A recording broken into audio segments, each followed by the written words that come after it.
Ini adalah contoh kasus perbudakan ABK WNI kapal Cina yang membuktikan bahwa masih adanya perbudakan di era modern.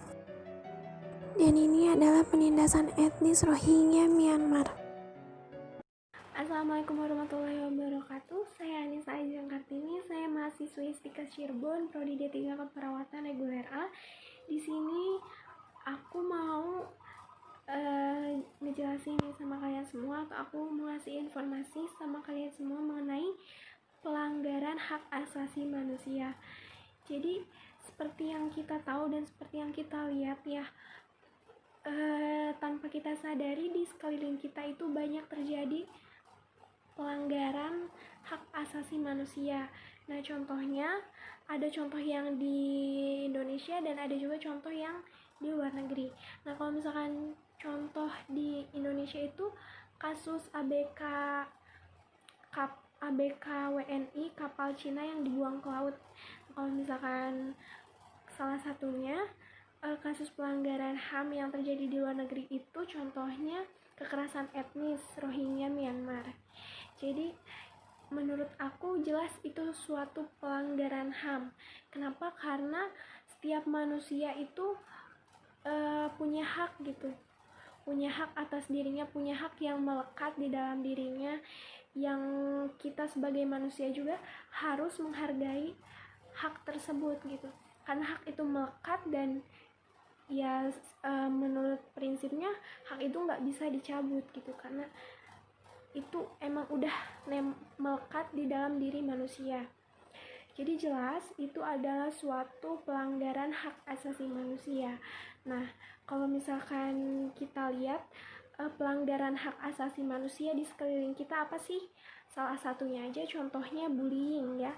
Tanpa kita sadari sebenarnya di sekeliling kita ada gitu kasus pelanggaran hak asasi manusia yang mungkin tanpa kita ketahui itu terjadi.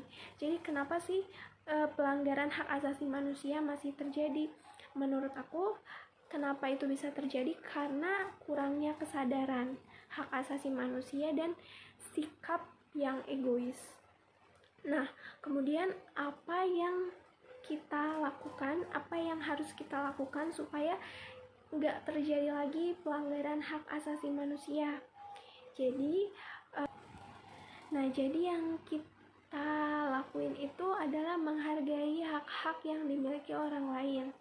Dan kita juga harus sadar, selain punya hak, kita juga punya kewajiban untuk menghargai hak-hak yang dimiliki oleh orang lain, atau istilahnya kita harus memanusiakan manusia gitu ya. Nah, jadi gimana nih kalau misalkan kita itu jadi korban pelanggaran hak asasi manusia? Menurut aku pribadi, ya kita harus tetap memperjuangkan hak yang kita miliki. Karena kalau misalkan selagi kita nggak salah, kita punya hak untuk membela diri sendiri, seperti itu. Nah, jadi mungkin itu aja yang bisa aku sampaikan sama kalian semua. Semoga bermanfaat dan semoga sedikit membantu kalian dan kalian bisa tahu gitu mengenai pelanggaran hak asasi manusia yang ada di lingkungan kita. Jadi kita juga harus aware, kita juga harus mengingatkan gitu kalau misalkan ada pelanggaran hak asasi manusia yang terjadi di sekeliling kita, di lingkungan kita gitu.